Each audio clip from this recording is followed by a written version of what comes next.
My dear sisters and brothers, when you listen to this reading, what kind of thoughts and feelings are evoked in you?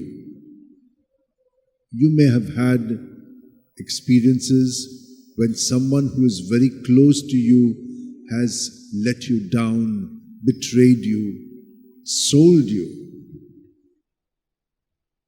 What is your worth? One feels very disappointed. Recently, I met a man who has said to me, I was really disappointed. I never did it for anything but for pure love, but what I got was betrayal. And so, this is very disappointing. But now you must remember something much more. Jesus has done this for the whole of humanity. We have betrayed him. Now, God has made us in his own likeness and image. God has given us all the commandments.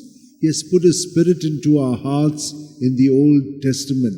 And now we have the Spirit of Jesus with us through our baptism. He is alive in us and we have freedom, and yet we choose to deny him, to betray him, and to do whatever we like. My dear sisters and brothers, this is very disheartening, not just for Jesus, but for all of us, because we keep repeating the same thing over and over again.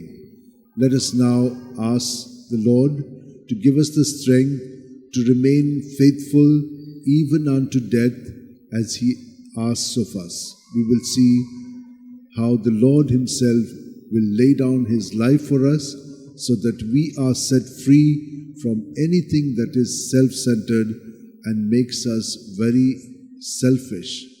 Let us pray to the Lord. Let us put our hands together, close our eyes for a while. At every breath he is faithful to us. He never leaves us. Whatever we may be doing, we drag him into it, but he is always there, not getting into it, but trying to get us out of it, suffers with us and suffers for us. Lord, we are sorry, but even then, our sorrow is nothing because we are simply sinners. Have mercy on us.